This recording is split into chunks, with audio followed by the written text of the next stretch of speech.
I'm going to show you a ball bearing 6466 that I did a rebuild and upgrade to, and just to give you an idea what it took to fix this turbo. Here's the after. I did the T51R mod to this turbo. Now I used a 66.3 millimeter billet compressor wheel. Here's the original compressor wheel. This was the 64 millimeter compressor wheel. It started to rub on the sides here. The bearing went bad. It looked like he probably wasn't using an air filter, so the blades got chipped up on the inducer there. Because this one was a ball bearing turbo, it makes it a lot more difficult to rebuild for the precision. So the Gen 2 is what's difficult to rebuild because I don't have the ball bearing cage of right now. This cage, I guess, went bad because it started to develop some shaft play. It wore out on the turbine blades. And of course that compressor wheel needed to be replaced. The main problem was that the bearing needed to be replaced, and because I don't have that part, I had to convert it over to something different. So what I converted it over to was a GT35R center cartridge. I machined the exhaust housing and the compressor housing, and then I have an adapter plate there to mate the GT35R bearing housing to the precision compressor housing.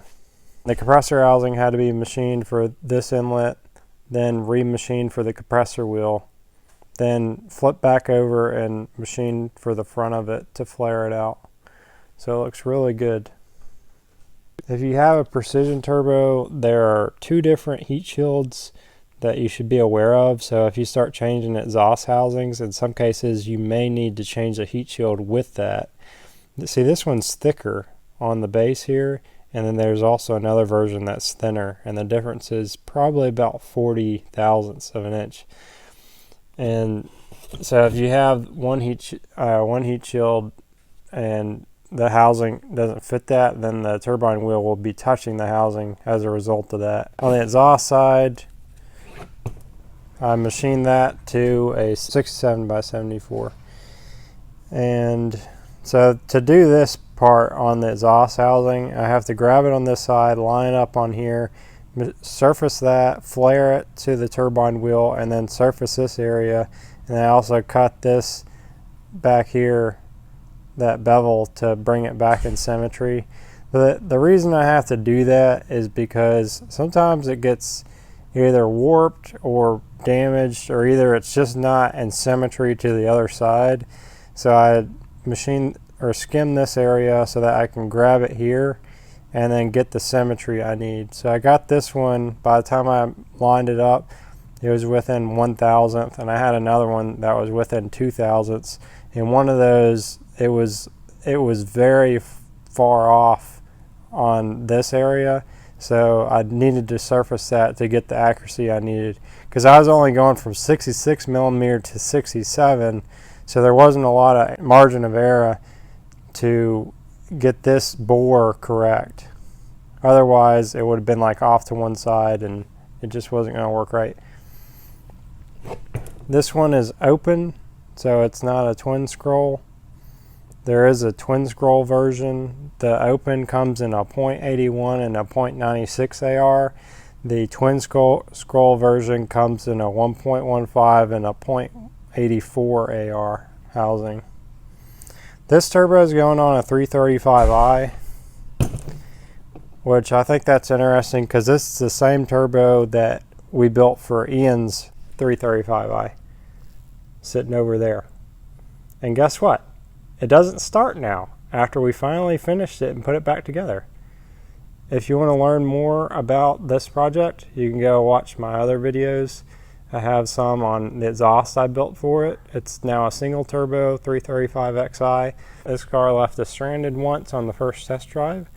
So if you want to hear about the first test drive of that car, then watch that video. Here's a T4 HX40. That's going to be the next video I post. Another thing that you need to know about this turbo if you do a build like this is the oil feed and drain are not the same. You'll need a installation kit for a GT35R to make this work. This drain fitting is for a TO4E, so this works for the precision, probably all the precision turbos, this drain, except this is too small, so this would need to be machined out. But this doesn't work for the GT35R because the hole stagger is different. The holes for that bolt onto the drain would be farther inside. And then this area for a GT35R drain, that hole should be about 14 millimeter. For a precision, you need it to be about 15 to, well, you could go as high as 20 in some cases, but I also like to match it to the outlet so it's like a square. So I try to match it to that best I can. That will help prevent it from leaking oil. A lot of times people put a new turbo on the car, and then this, if you have this drain fitting, it just blocks the oil from draining, so then the turbo leaks and people send it in and pay money for a repair that often they didn't need, it just needed this fixed. If you're wanting the parts to be able to do this job yourself and do the machining, I'll leave my contact information in the description box, and I may even just leave links to where you can buy this directly. That's all for this video. Stay tuned for the next one.